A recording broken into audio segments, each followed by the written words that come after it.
Good morning students. आज हम नया यूनिट स्टार्ट करने जा रहे हैं शुद्ध गति की। ठीक है, इकाई 2 है ये और इसका 4th चैप्टर आ रहा है ऋजु रेखीय पथ पर गति। ठीक है, तो ये चैप्टर हम पढ़ने जा रहे हैं। ठीक, तो इसका फर्स्ट टॉपिक है निर्देश फ्रेम ऑफ रेफरेंस।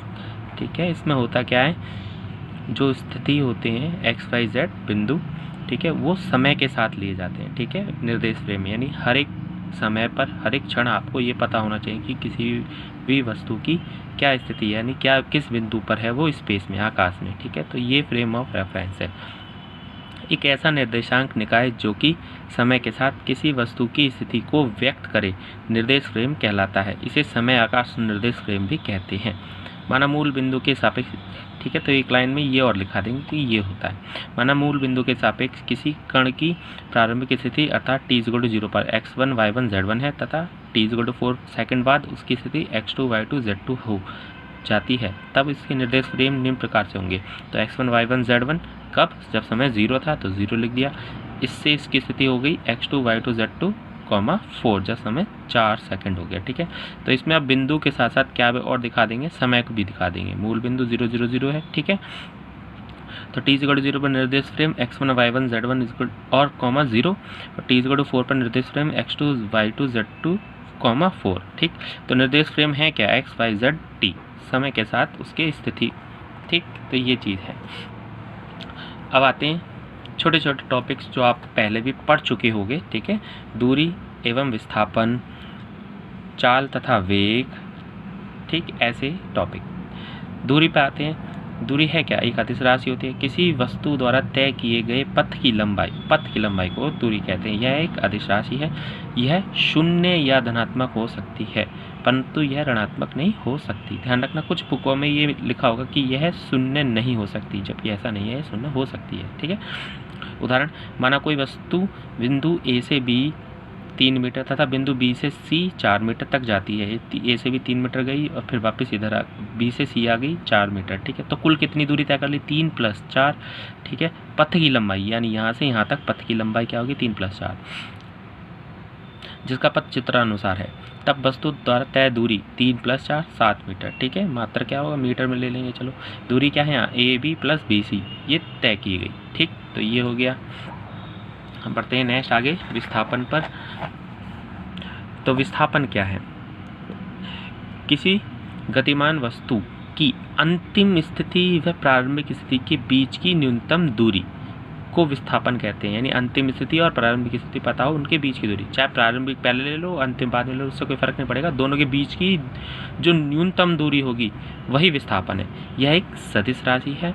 यह धनात्मक, ऋणात्मक या शून्य कुछ भी हो सकती है। मान लो जैसे एक व्यक्ति A से B गया, B से C पे आ गया। ठीक, तो उसने कितनी दूरी तय करी, तो वो दूरी पथ की लंबाई। लेकिन विस्थापन की बात करें तो विस्थापन होता है प्रारंभिक स्थिति यानी बिंदु A और अंतिम स्थिति यानी बिंदु C के बीच की न्यूनतम दूरी। तो वो न्यूनतम दूरी तो इनको जोड़ दो, मिला दो। ठीक है, इन दोनों को मिलाते ही वो दूरी आ जाएगी। तो जो कि कितनी है, 5। पाइथागोरस प्रमेय से ये दूरी निकाल लेना, 5 आ जाएगी। तो ये AC है विस्थापन, 5। तो माना कोई वस्तु 3 मीटर A से B तक तथा 4 मीटर B से C तक जाती है, जिसका पथ चित्रानुसार है, तब वस्तु का विस्थापन AC दूरी होगी। ठीक है, जो कि क्या है, 3 का स्क्वायर + 4 का स्क्वायर अंडर में आ जाएगा 25, जो कि 5 मीटर हो जाएगा। विस्थापन क्या हो गया, यहाँ A से C दूरी। तो विस्थापन एक सदिश राशि है, तो इसका परिमाण के साथ साथ दिशा भी होगी। सदिश का मतलब दिशा सहित, यानी जिसका मान भी हो और दिशा भी हो। मान का मतलब परिमाण, मान भी हो और दिशा भी हो। ठीक है, और इससे पहले जो पड़ा दूरी वो क्या थी, सिर्फ सदिश अदिश थी वो। ठीक है, तो विस्थापन सदिश है। तो अदिश वाले में क्या होता है, सिर्फ मान होता है, दिशा नहीं होती। तो इसमें दिशा भी दिखानी होगी, तो इसकी दिशा क्या है, AC दिशा में, A से C यानी AC दिशा में। किसी त्रिभुज में 2 भुजा का योग तीसरे से अधिक होता है। आप इसमें देखो, ये पूरा योग दूरी है, यानी 2 भुजाओं का योग क्या होगा, तीसरी से बड़ा होगा। यानी दूरी का मान बड़ा है किससे, विस्थापन से। अतः दूरी ग्रेटर देन विस्थापन। अगर ये सीधी रेखा में जा रहा होता तो क्या होता, तो विस्थापन और दूरी बराबर होती है। यदि वस्तु बिना पथ बदले रेखीय पथ पर गति करे तो दूरी बराबर विस्थापन होगा। इसका मतलब क्या आ रहा है, दूरी का मान हमेशा विस्थापन से बड़ा या बराबर होता है। ठीक, आते हैं नेक्स्ट टॉपिक पे, चाल तथा वेग। जैसे दूरी और विस्थापन है, वैसे ही चाल तथा वेग है। ये अदिश है, ये सदिश है। ये दूरी से आती है ये, और विस्थापन से आती है वेग। चाल 1 सेकंड में किसी वस्तु द्वारा तय की गई दूरी को, ध्यान रखना दूरी को, उस वस्तु की चाल कहते हैं। यह एक अदिश राशि है। चाल बराबर दूरी बटे समय पड़ा होगा, v बराबर s/t मात्रक मीटर पर सेकेंड। वेग 1 सेकंड में किसी वस्तु द्वारा तय विस्थापन, ध्यान रखना दूरी नहीं विस्थापन, विस्थापन उस वस्तु का वेग कहलाता है। यह एक सदिश राशि है। वेग बराबर विस्थापन बटे समय, यहाँ था दूरी बटे समय, यहाँ है विस्थापन बटे समय। दूरी अदिश तो चाल भी अदिश, विस्थापन सदिश तो वेग सदिश। फॉर्मूला वही v = s/t। ध्यान रखना अगर कोई सदिश राशि है उसके ऊपर वेक्टर लगाते हैं मीटर पर सेकेंड में, इसका मात्रक हो जाएगा।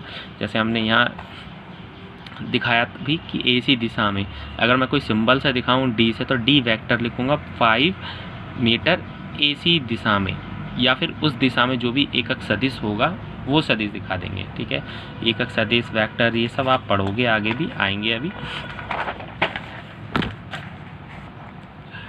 तो नेक्स्ट है इसमें, इनमें भी कुछ चीज़ें चाल शून्य या धनात्मक हो सकती है, परंतु ऋणात्मक नहीं हो सकती, क्योंकि चाल किससे निकल के आई, दूरी से, और वेग विस्थापन से आया तो वो क्या हो सकता है, धनात्मक ऋणात्मक या शून्य कुछ भी हो सकता है।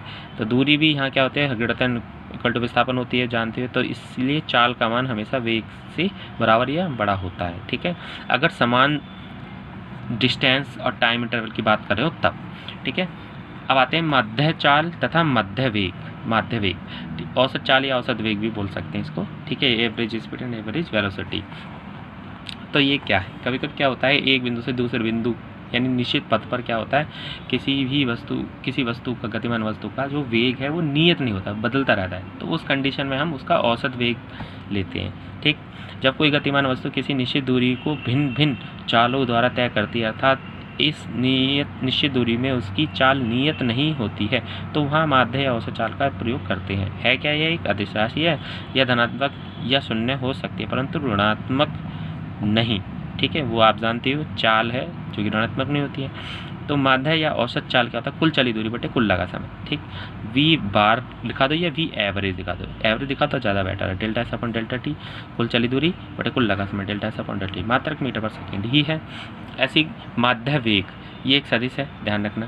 बिल्कुल सेम उसी तरह, तो किसी निश्चित दूरी में किसी वस्तु का वेग नियत न होने पर माध्य या औसत वेग का प्रयोग करते हैं। यह एक सदिश राशि है, यह धनात्मक, ऋणात्मक या शून्य हो सकती है। माध्य या औसत वेग v एवरेज वेक्टर लगा के कुल विस्थापन बटे कुल समय। ठीक है, डेल्टा s/t मीटर पर सेकेंड। ठीक है, इसके ऊपर वार लगा देंगे। ठीक है, समय तो अदिश है इसलिए s पर लगाएंगे, विस्थापन क्या होता है, सदिश। आते हैं नेक्स्ट टॉपिक, तात्क्षणिक चाल तथा तात्क्षणिक वेग, instantaneous speed and instantaneous velocity. तो तात्क्षणिक चाल क्या है, किसी क्षण डेल्टा t टेंड्स टू 0 पर किसी गतिमान वस्तु की चाल उसकी तात्क्षणिक चाल कहलाती है। यानी क्या हो गया, जब जो भी समांतराल लिया है वो टेंड्स टू 0 हो जाए, यानी वो समांतराल क्या हो जाए, बिल्कुल 0।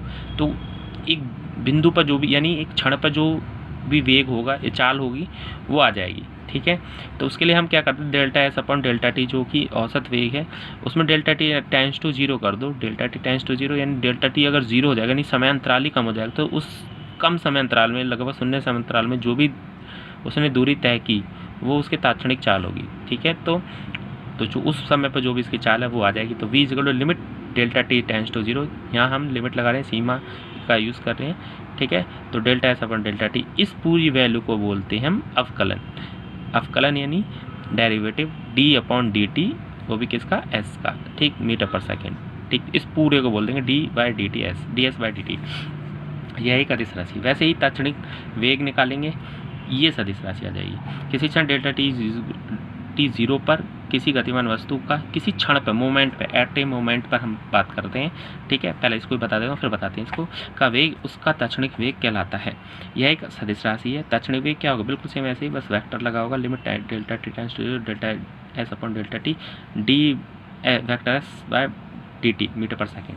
होता क्या है, तात्क्षणिक वेग किसी भी पर्टिकुलर टाइम पर, जैसे कोई कार जा रही है, ठीक है, 1 सेकेंड बाद उसका वेग 2 मीटर पर सेकेंड है, 2 सेकेंड बाद 3 मीटर पर सेकेंड है, सपोज 10 सेकेंड बाद उसका वेग 100 मीटर पर सेकेंड है। उस हिसाब से आपसे किसी पर्टिकुलर टाइम इंटरवल पर पूछ ले कि 10 सेकेंड पे उसका वेग कितना है, इस टाइप से, तो वो वेग क्या होगा, तात्क्षणिक वेग होगा। ठीक है, अब किसी दो बिंदु के बीच में वेग निकालने हो तो औसत वेग ले लेते हैं, और नियत है तो नियत रहता है, अगर अलग भिन्न भिन्न है तो औसत ले लेते हैं। ठीक है, अब आते हैं त्वरण पर। त्वरण क्या है? वेग परिवर्तन की दर जानते हो आप, त्वरण होता है, ठीक है, पढ़ा होगा आपने। किसी गतिमान वस्तु के वेग परिवर्तन की दर को उस वस्तु का त्वरण कहते हैं, इसे ए से प्रदर्शित करते हैं। ये भी सदिश राशि है, यह एक सदिश राशि है, इसका मात्रा मीटर पर सेकंड स्क्वायर होता है। त्वरण वाला वेग परिवर्तन बटे समांतराल, या वेग परिवर्तन बटे वेग परिवर्तन में लगा समय, ठीक है, ऐसे भी बोल सकते हैं। A vector equal to delta v by delta t, ये दोनों सदिश हैं, ठीक। तो इसका मतलब ये क्या है?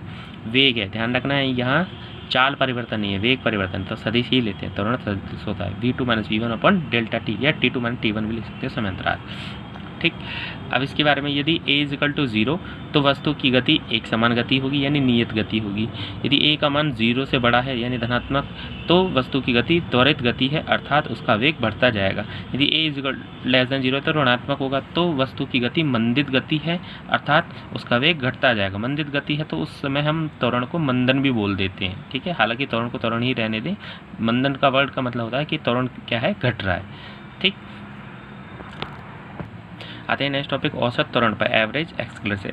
यदि कोई वस्तु परिवर्तित त्वरण के अधीन गतिमान है तो वस्तु के वेग में हुए कुल परिवर्तन का कुल समय के साथ अनुपात उस वस्तु का औसत त्वरण कहलाता है, ठीक है। जो भी वेग में परिवर्तन हो जाएगा उसका अनुपात लेना किसके साथ? समय के साथ। तो औसत त्वरण एवरेज, ए एवरेज वेक्टर लगा के v2 minus v one upon t2 minus t1, कुल वेग में जो भी परिवर्तन हुआ बटे कुल लगा समय, ठीक है। ए average delta v by delta T से भी लिख सकते हो। ऐसे ही अब आते हैं टॉपिक नेक्स्ट, तात्क्षणिक त्वरण, ठीक है, इंस्टेंटेनियस एक्सेलरेशन।